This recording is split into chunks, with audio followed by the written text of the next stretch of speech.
Pertama-tama marilah kita panjatkan puji dan syukur kepada Allah Subhanahu wa taala yang telah memberikan kesehatan kepada kita sehingga kita telah dapat berkumpul di ruangan yang berbahagia ini, dan selawat dan salam kita sanjungkan kepada Nabi besar Muhammad SAW yang telah membawa kita dari alam jahiliyah kepada alam Islamiyah, dari alam kebodohan kepada alam yang penuh dengan pengetahuan. Baiklah ibu-ibu, kehormatan saya kepada seluruh ibu-ibu yang mengajar di SD Negeri Bina. Bila saya pada hari ini akan memaparkan yaitu tentang pokok bahasan saya ini, yaitu diseminasi budaya positif.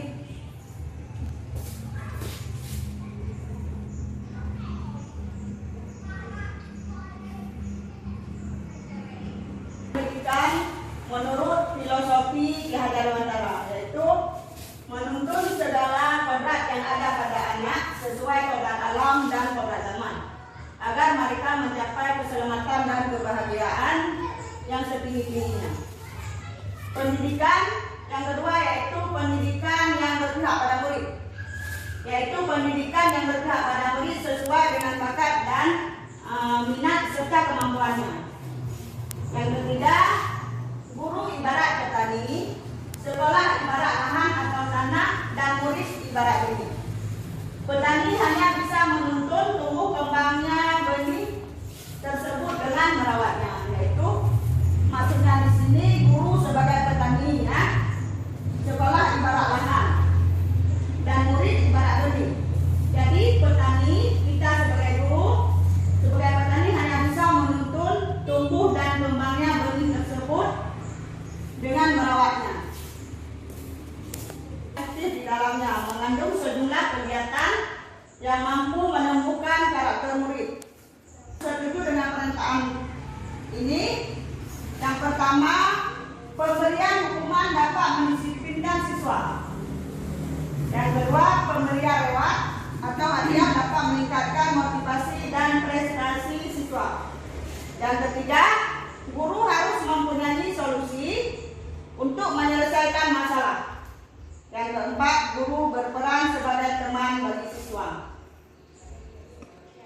Konsep utama budaya positif yang pertama adalah perubahan paradigma belajar, yang kedua disiplin positif. Disiplin positif adalah nilai-nilai yang positif yang kita terapkan di sekolah, seperti program 5E, ya, yang sudah kita terapkan, kejujuran, gotong royong, mandiri. Yang ketiga, kebutuhan dasar manusia, dan keempat, motivasi perilaku manusia. Yang kelima, restitusi, posisi kontrol guru, keenam, keyakinan kelas, dan yang ketiga, segitiga restitusi. Sekarang muridlah yang mengizinkan guru mengontrol dirinya. Dulu penguatan positif atau bujukan adalah usaha mengontrol murid yang efektif dan bermanfaat. Tapi zaman sekarang penguatan positif atau bujukan akan membuat murid bergantung pada guru, serta mengkritik dan membuat rasa bersalah akan mengantar murid pada identitas. Yang ketiga, mengkritik membuat murid merasa bersalah. Kalau sekarang yang gagal dan berpikiran negatif terhadap diri sendiri. Yang keempat, murid merasa bersalah dapat menguatkan karakter. Murid merasa bersalah dan dapat menguatkan karakter. Berarti yang gagal dan berpikiran negatif terhadap diri sendiri. Dan yang kelima, karakter. Guru sebagai orang dewasa memiliki hak untuk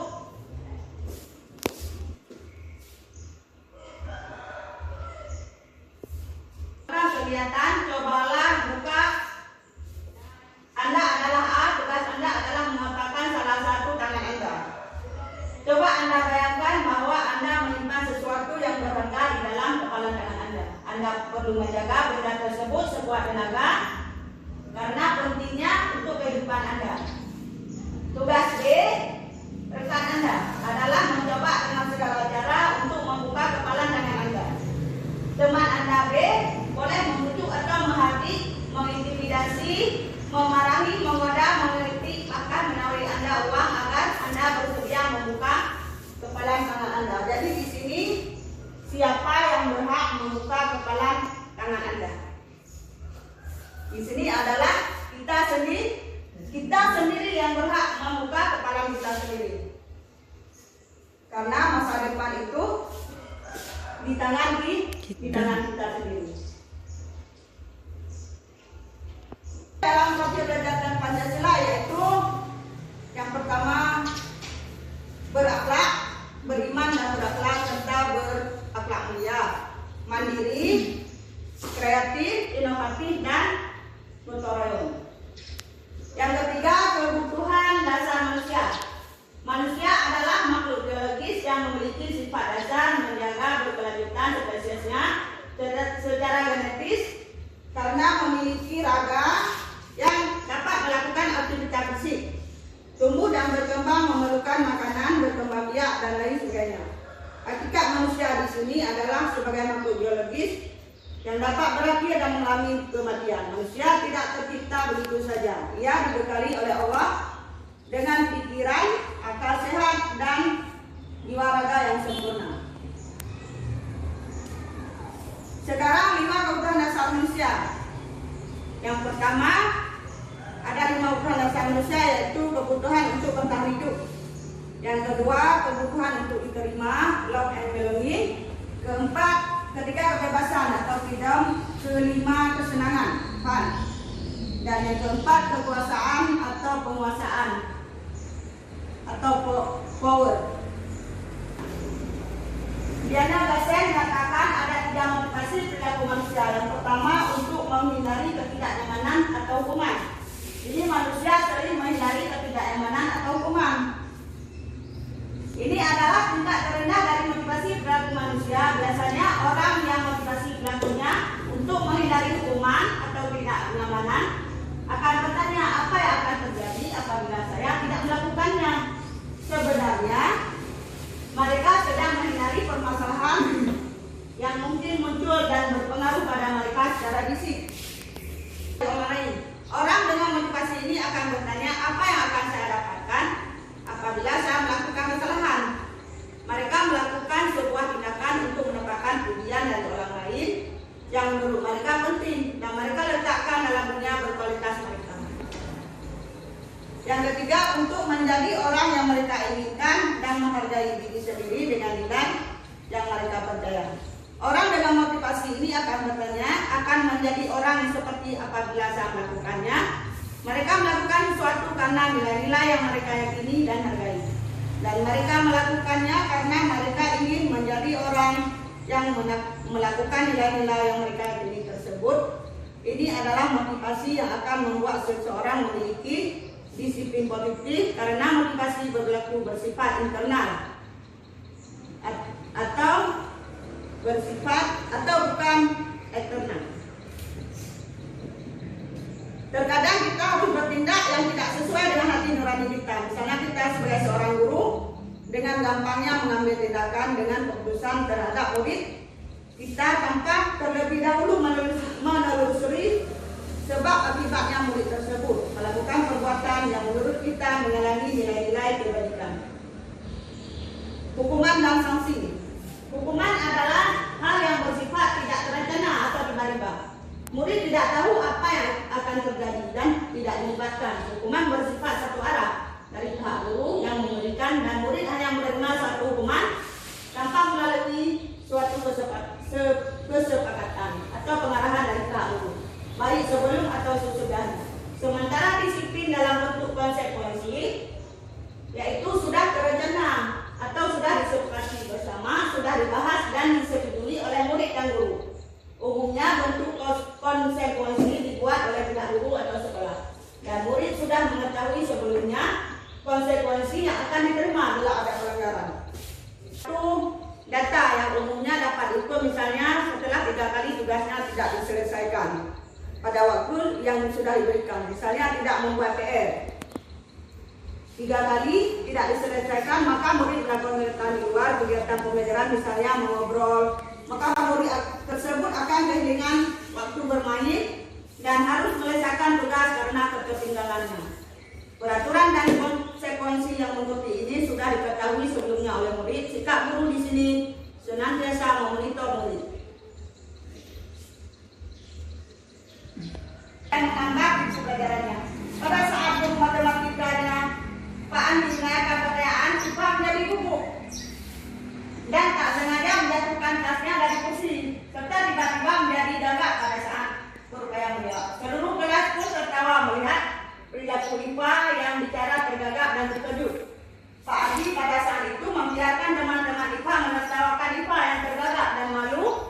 biasa. Dan malahan minta IPA untuk maju ke depan dan berdiri di depan kelas sambil menunjuk hidungnya karena tidak bisa menjawab pertanyaan Pak Andi. Kelas makin gaduh dan anak-anak pun tertawa melihat IPA di depan kelas memegang ujung hidungnya. Apakah Anda setuju dengan tindakan Pak Andi terhadap hal ini? Setuju? Tidak. Tidak. Kenapa? Karena tindakan Pak Andi terhadap IPA adalah suatu hukuman atau konsekuensi. Mengapa? Yang pertama, saya tidak setuju dengan tindakan Pak Andi karena seharusnya seorang guru itu harus sadar betul bahwa setiap anak memiliki bakat dan karakternya masing-masing. Dan peristiwa ini menjadi hal yang tidak mungkin bisa dilupakan oleh IPA, sehingga memberikan efek negatif antara IPA dan Pak Andi. Yang kedua, menurut saya tindakan Pak Andi merupakan sebuah konsekuensi karena IPA tidak fokus pada pembelajaran matematika. Dengan menyuruh IPA berdiri di depan kelas dan membiarkan teman-teman menertawakannya di depan kelas, Pak Andi seharusnya mencari tahu dulu masalah pada IPA terlebih dahulu, bukan langsung mengambil tindakan. Karena setiap anak punya bakat dan karakter yang berbeda. Kontrol guru. Restitusi posisi kontrol guru, yaitu restitusi adalah posisi kontrol guru. Satu, sebagai penghukum. Yang kedua, pembuat merasa bersalah. Yang ketiga, guru sebagai teman. Keempat, guru sebagai pemantau. Dan yang kelima, manajer.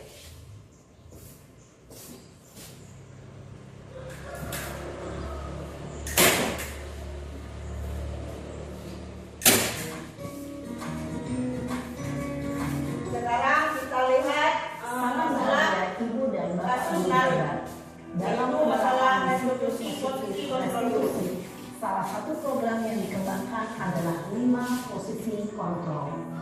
5 posisi kontrol dalam restitusi adalah proses perjalanan seorang pendidik agar dapat mengenali dirinya.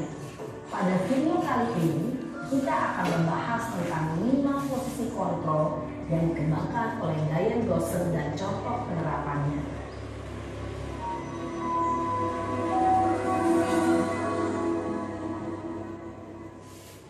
Lima posisi kontrol itu adalah 1.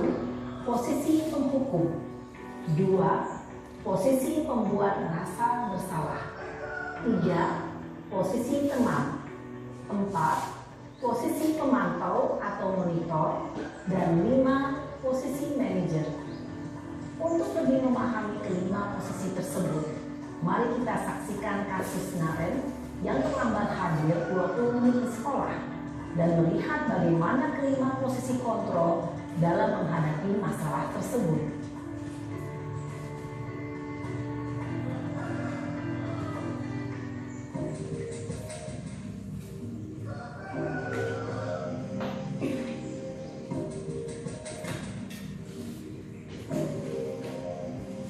Naren, sini kamu. Selamat pagi, Bu. Selalu terlambat. Kamu deh, pasti terlambat. Maaf, Bu. Saya Apa? Apa coba? Alasan kamu apa lagi? Kapan sih kamu tidak terlambat? Malas sekali ya kamu jadi anak. saya Dasar pemalas. Gak kapok-kapok sih kamu. Sudah berapa kali terlambat? Sana, kamu keliling lapangan basket 2 kali. kenapa saya harus ke lapangan basket, Bu? Kenapa? Kamu melawan ibu? Berani-beraninya jawab. Sudah terlambat, masih berani jawab pula. Sekarang, keliling lapangan basket 5 kali sekalian. Biar kapok. Cepat. Pergi sana ke lapangan basket. Posisi penghukum biasanya berbicara dengan nada tinggi, menghardik, menunjuk-nunjuk, menyakiti, dan menyindir. Hukuman bisa berupa fisik maupun psikis. Ibu dan bapak guru hebat. Dampak yang terjadi pada murid ketika guru berada pada posisi penghukum adalah murid cenderung akan memberontak, bahkan menyimpan dendam.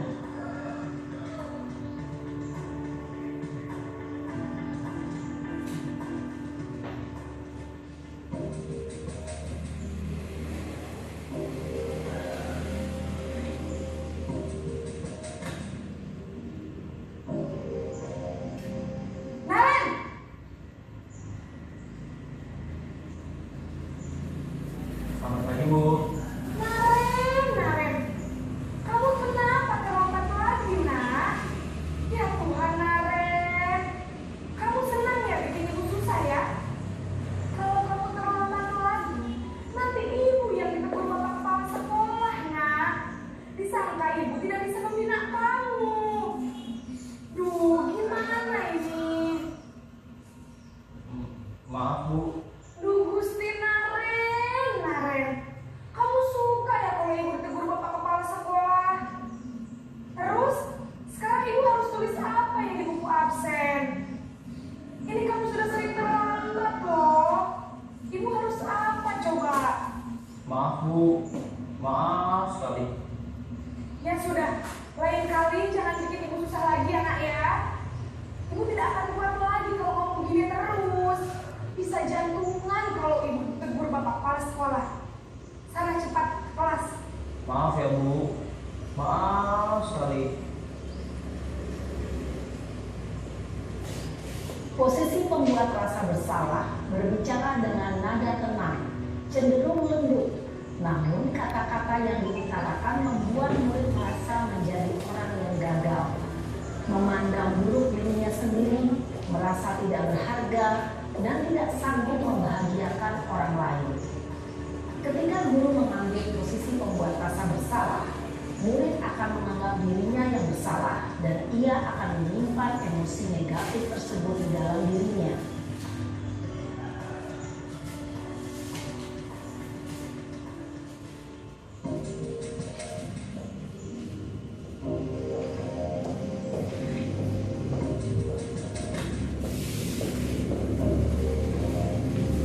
Naren,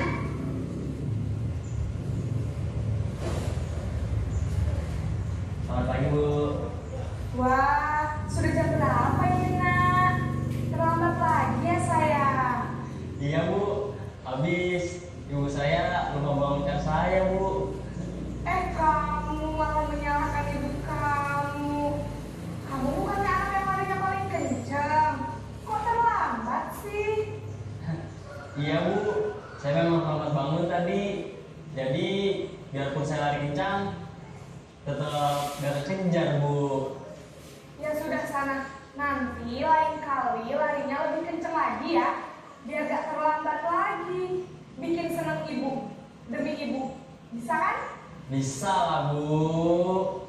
Ya sudah sana masuk kelas. Ibu beresin urusan absen kamu. Kamu ini ada-ada saja. Dalam posisi teman, guru berbicara dengan nada suara ramah, akrab, cenderung bersenda gurau untuk menjaga suasana tetap santai. Murid akan merasa senang, aman, dan akrab dengan guru. Identitas yang tercipta adalah identitas sukses atau berhasil. Namun, perlu diingat, karena ini masih dorongan eksternal, maka ada faktor ketergantungan dari murid kepada orang tertentu. Di sini guru absennya, sehingga di lain waktu murid bisa berperilaku baik, namun hanya kepada orang-orang tertentu saja.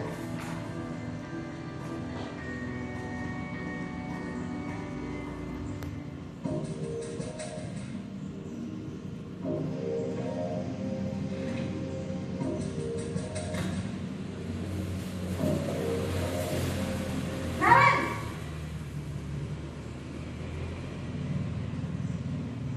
Selamat pagi, Bu. Naren, apa peraturan sekolah kita tentang jam berapa kita harus masuk sekolah, nak? Kita harus di sekolah jam 7, Bu. Iya betul, sekarang sudah jam 7.20. Naren sudah tahu konsekuensinya jika terlambat hadir. Paham, Bu. Saya harus tinggal kelas pas jam istirahat selama 20 menit. Iya benar, konsekuensinya demikian. Jadi nanti jam 9.30 pas istirahat, kamu harus tinggal di kelas kerjakan tugas tambahan untuk ketertinggalan kamu, ya. Baik, Bu. Posisi pemantau mengandalkan penghitungan atau data untuk mengontrol murid. Guru mengarahkan murid berdasarkan peraturan dan konsekuensi. Seorang pemantau menunjukkan bahasa tubuh dan ekspresi wajah yang datar dan cenderung formal.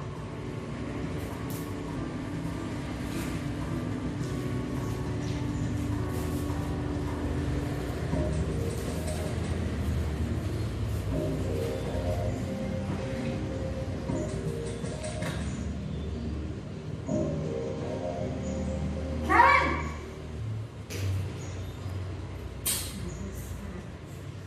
Selamat pagi, Bu. Selamat pagi, Naren. Maaf, Bu. Saya terlambat. Iya, sekolah masuknya jam 7, sekarang sudah jam 7.20. Jadi sekarang bagaimana ini, Naren? Maaf, Bu.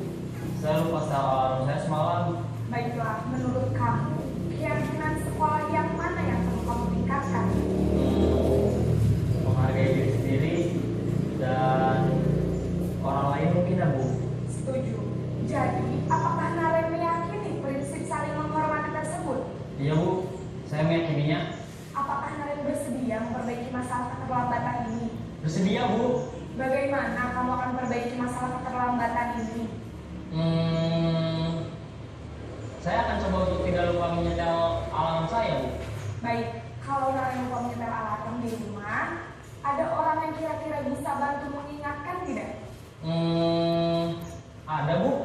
Kakak saya, Kak Emma. Ada lagi selain Kak Emma?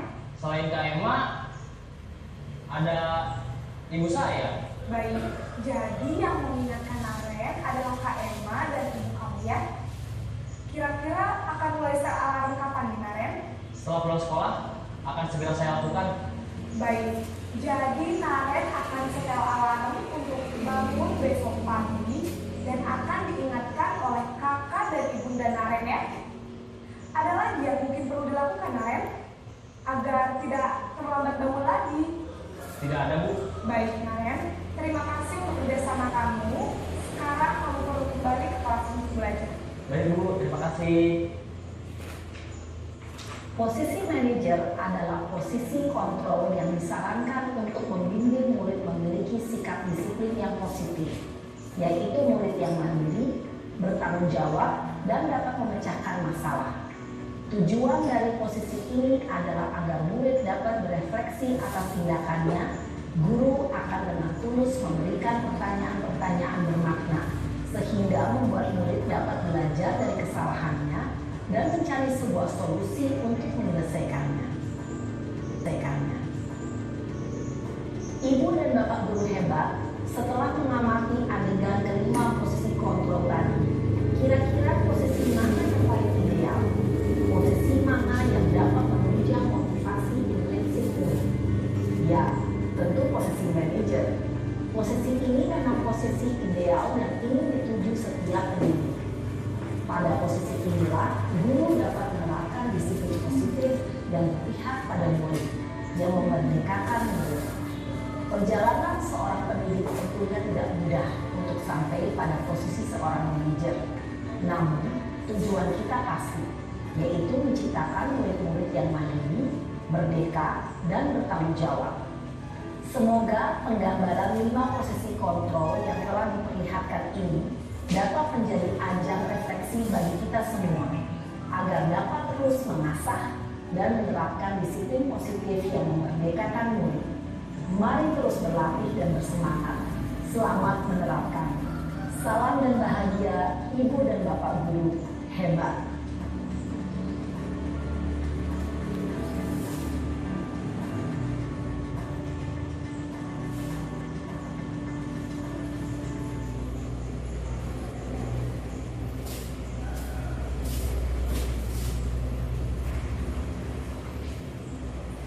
Sudah menyaksikan video dari tadi, ya.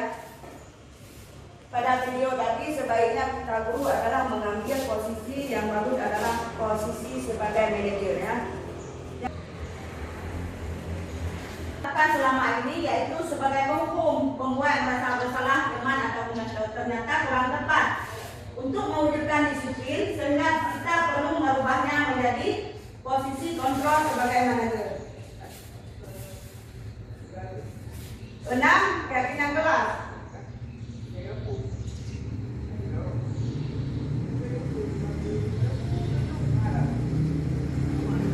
Keyakinan kelas adalah nilai-nilai kebajikan atau prinsip-prinsip universal yang disepakati bersama. Menurut dosen, suatu keyakinan akan lebih memotivasi seorang dari dalam institusi. Seseorang akan lebih bersemangat untuk menjalankan keyakinannya daripada hanya sekedar mengikuti perintah atau peraturan. Keyakinan kelas bersifat lebih abstrak daripada peraturan kelas atau lebih terperinci dan konkret. Keyakinan kelas berupa pernyataan universal. Pernyataan keyakinan kelas dibuat dalam bentuk positif. Keyakinan kelas hendaknya tidak terlalu banyak sehingga mudah dipahami dan diingat. Semua warga kelas ikut berkontribusi dalam pembentukan keyakinan kelas melalui kegiatan curah pendapat, bersedia meninjau kembali keyakinan kelas dari waktu ke waktu. Misalnya keyakinan kelas kita membuat kesepakatan dengan murid. Kalau keyakinan kelas ini lebih bersifat nilai-nilai positif atau budaya positif di ruang kelas. Misalnya kita sepakat dengan murid untuk melakukan di dalam kelas yaitu masalah disiplin kelas. Misalnya seperti anak-anak harus mandiri, bertanggung jawab, itu termasuk keyakinan kelas. Membuat PR, menghargai kawan, sopan santun dalam bicara. Dokumentasi sosialisasi keyakinan kelas. Ini anak-anak sedang melakukan kegiatan pembelajaran di kelas dengan aman dan nyaman. Kalau anak-anak di ruang kelasnya aman dan nyaman, maka materi pembelajaran anak-anak akan mudah dipahami oleh anak-anak. Yang kedua, ini melakukan keyakinan kelas, yaitu anak-anak menyarankan ide-idenya dan ditempelkan di papan tulis. Nah, ini juga ditempelkan di papan tulis. Ini kesepakatan kelas yang telah dibuat anak-anak ya, anak kita di kelas 4 kemarin ya. Sekarang segitiga restitusi. Segitiga restitusi proses menciptakan kondisi bagi murid untuk memperbaiki kesalahan mereka. Restitusi adalah proses menciptakan kondisi bagi murid untuk memperbaiki kesalahan mereka sehingga mereka bisa kembali pada kelompok mereka dengan karakter yang lebih kuat. Melalui restitusi, guru membantu murid menjadi lebih memiliki tujuan, disiplin positif, serta memulihkan dirinya setelah berbuat salah. Yang ketiga, dengan restitusi membantu murid untuk jujur pada diri sendiri dan mengevaluasi dampak dari kesalahan yang dilakukan murid kepada orang lain. Yang keempat, memberikan penawaran bukan paksaan kepada murid. Nah, di sini murid kalau ada kesalahan kita membuat segitiga restitusi. Kita mencari solusi bersama antara guru dan murid di sini.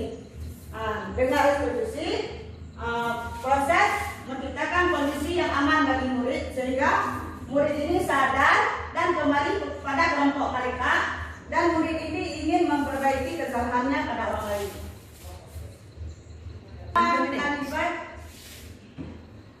Satu, menstabilkan identitas. Berbuat salah itu merupakan hal yang wajar. Kita ungkapkan kepada murid siapa yang berbuat salah itu, kita berbuat salah itu merupakan hal yang wajar. Tidak ada manusia yang sempurna. Yang ketiga, saya juga pernah melakukan kesalahan seperti itu. Kita bisa menyelesaikan semua ini.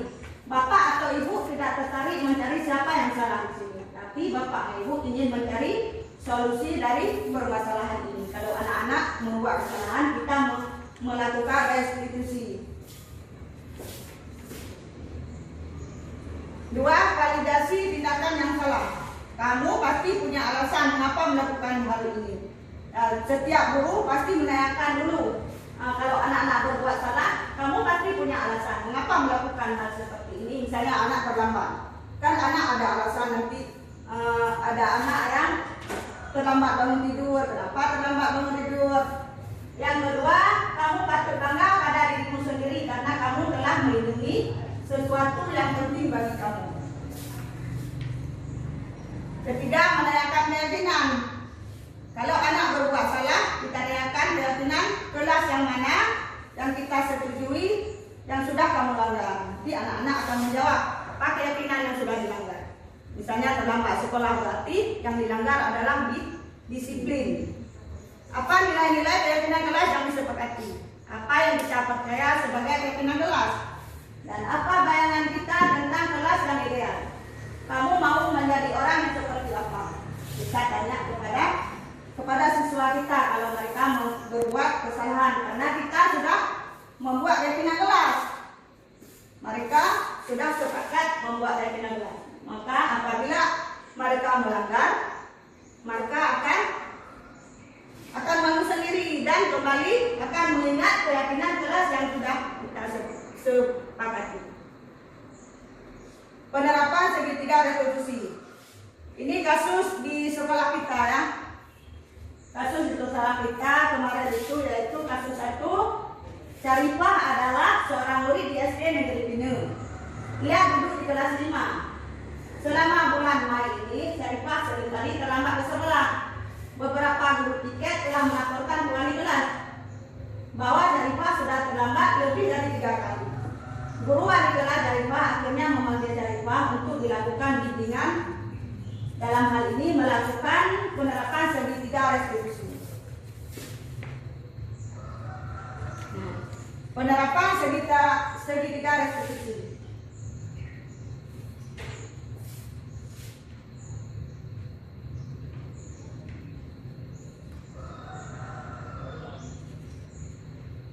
Sekarang ada videonya. Kemudian kamu sering terlambat ya. Kalau kamu sudah berkali yang terlambat, jadi terlambat itu satu setengah atau bukan? Itulah ekor salah itu adalah misalnya setiap orang pasti punya salah. Yang terpenting kita bisa belajar dari kesalahan tersebut dan berusaha untuk memperbaiki. Kita dari solusi bersama ya. Sering terlambat pasti punya alasan kenapa bisa terlambat. Kamu tahu keyakinan kelas yang sudah kita sepakati. Kalau terlambat ke sekolah sesuai tidak dengan keyakinan kelas kita. Menurut kamu keyakinan apa yang sudah kamu lihat? Nah, menurut kamu disiplin itu penting atau tidak? Ya benar, karena dengan disiplin kita bisa menghadapi dan dengan disiplin kita bisa tepat waktu dan sangat bermanfaat.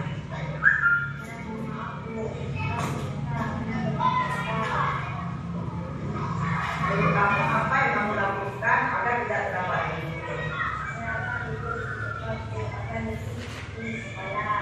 Baiklah, kamu sudah menemukan solusinya, itu akan bekerja sama dengan orang tua kamu agar tidak terlambat di sekolah.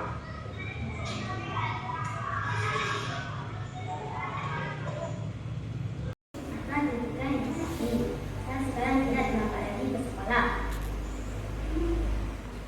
Saya sudah tahu disiplin sangat penting bagi saya. Terima kasih Bu.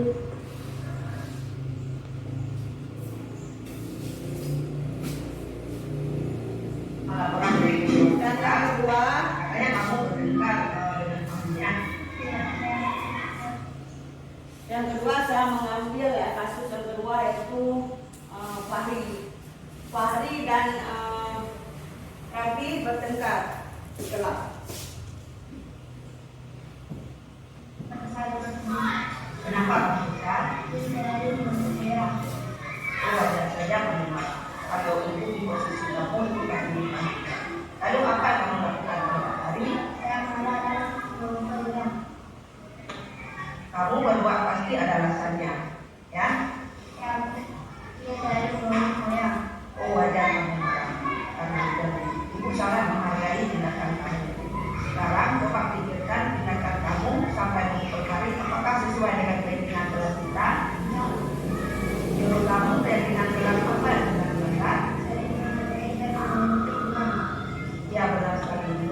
saling menghormati teman penting atau tidak? Baik, kalau guru ini penting, jadi apa yang kamu lakukan ketika saat malam?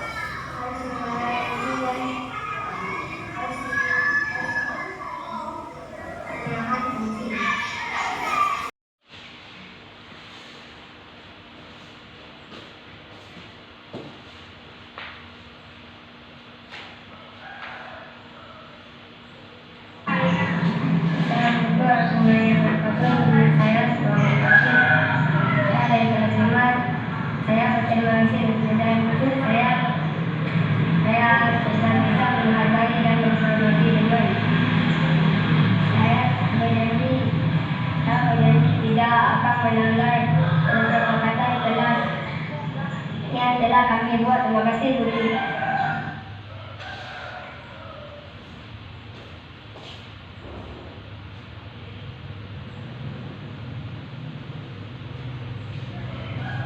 Alhamdulillah, kasus di sekolah saya sudah saya angkat tadi, yaitu kasus 1 dan kasus 2. Sekarang saya akhiri, wabillahi taufiq wal hidayah. Wassalamualaikum warahmatullahi wabarakatuh. Waalaikumsalam warahmatullahi wabarakatuh. Assalamualaikum warahmatullahi wabarakatuh. Nama saya Syarifah Nazira Ulfa. Saya merupakan guru seni rupa di SD Negeri Pinang. Pada kesempatan kali ini saya ingin menyampaikan umpan balik saya terhadap pemaparan materi yang disampaikan oleh Bu Chun Hafni terkait budaya positif di sekolah. Menurut saya, apa yang disampaikan oleh Bu Chun Hafni sangat menginspirasi saya sebagai seorang guru tentang budaya positif yang bisa diterapkan di sekolah saya. Banyak ilmu baru dan juga wawasan baru yang saya dapatkan juga bagi guru-guru di sekolah kami, sehingga budaya positif ini dapat diterapkan di sekolah kami agar sekolah kami menjadi lebih baik ke depannya. Saya berharap Bu Cu dapat menyampaikan banyak wawasan baru bagi kami, dapat membagikan banyak ilmu-ilmu baru yang didapatnya dari kegiatan guru penggerak, sehingga disampaikan kepada kami jadi kami bisa menambah wawasan dan ilmu-ilmu baru yang untuk memajukan sekolah kami ke arah yang lebih baik ke depannya. Terima kasih untuk Bu Cut. Terima kasih untuk Bu Cut dan semangat dan semoga sukses selalu untuk kegiatan guru penggerak angkatan 10 ke depannya. Terima kasih. Assalamualaikum warahmatullahi wabarakatuh. Nama saya Asnah SPDI. Saya sebagai wali kelas 1 di SD Negeri Pina. Pada kesempatan ini saya akan berikan umpan balik atas pemaparan yang dilakukan oleh Bu Cut Hafni tentang budaya positif di sekolah.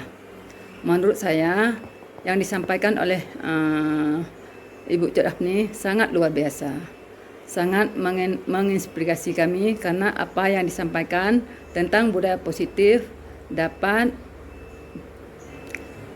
membawa kebaikan untuk di sekolah kami.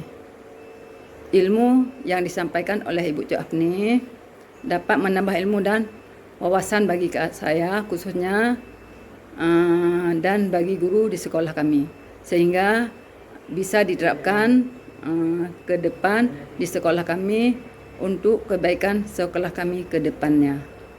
Saya berharap akan ada ilmu-ilmu baru lainnya yang akan disampaikan oleh Ibu Cut Hafni. Terima kasih Ibu Cut Hafni. Semoga sukses selalu di guru penggerak angkatan 10 ini. Terima kasih.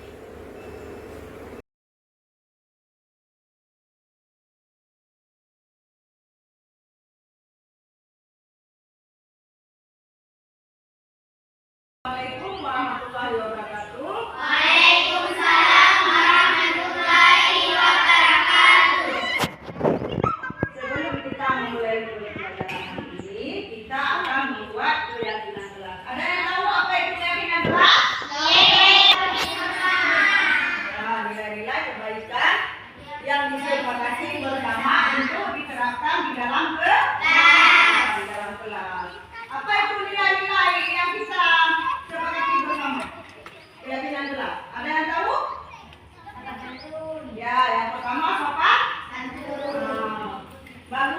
rapi ya.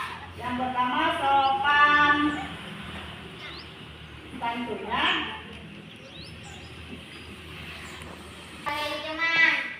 Ya, saling menghargai teman. Bagus sekali untuk Nafis ya. 2.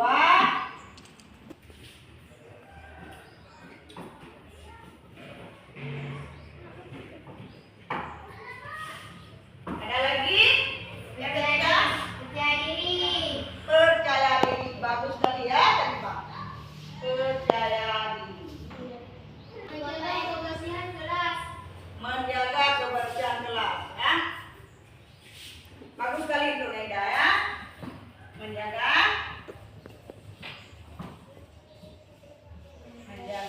kebersihan kelas. Ya, bagus sekali untuk Nova ya. Hadir tepat waktu.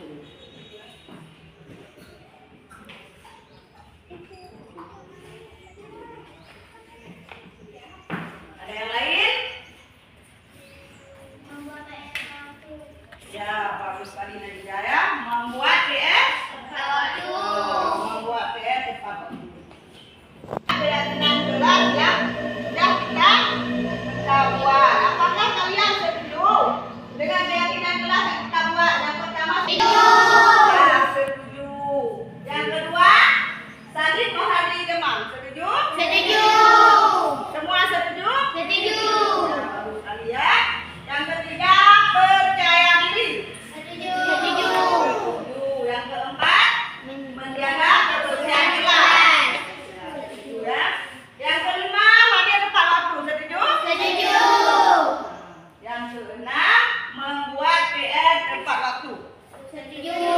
Semua setuju? Nah, berarti setuju semua. Semua ada berapa? 6. Yang pertama apa? Sopan santun. Yang kedua? Yang ketiga? Yang keempat? Yang kelima? Yang kelima hadir tepat waktu. Yang keenam? Bagus sekali, membuat PR dengan kelas. Jadi kita harus menerapkan di dalam kelas ya. Yang pertama apa dulu? Sopan santun. Itu harus diingat selalu. Harus sopan dan santun. Sopan santun. Yang kedua? Saling menghargai teman. Tidak boleh membuli teman. Yang ketiga? Percaya diri.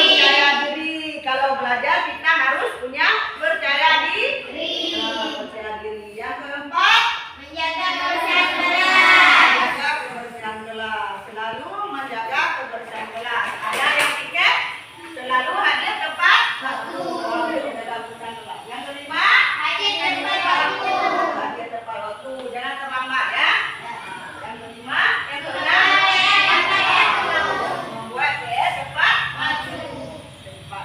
Baiklah anak-anak ibu, sekarang kita telah membuat keyakinan kelas ya.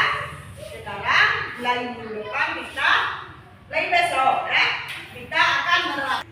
Nah, jadi kalian harus ingat keyakinan kelas yang telah disepakati bersama ya. Baiklah, sampai di sini Ibu akhiri. Wabillahi taufiq wal hidayah. Wassalamualaikum warahmatullahi wabarakatuh.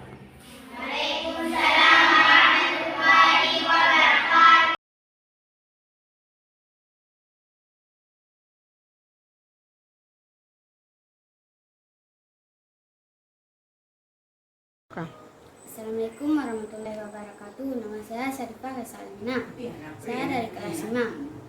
Atas didikan Ibu Cuafni, saya sekarang tidak terlambat lagi ke sekolah. Saya sudah tahu disiplin sangat penting bagi saya. Terima kasih Ibu Cut.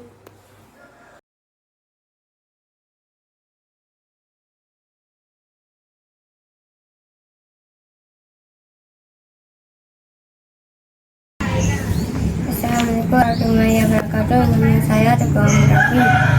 Saya dari kelas 5. Saya berterima kasih kepada Ibu Cut.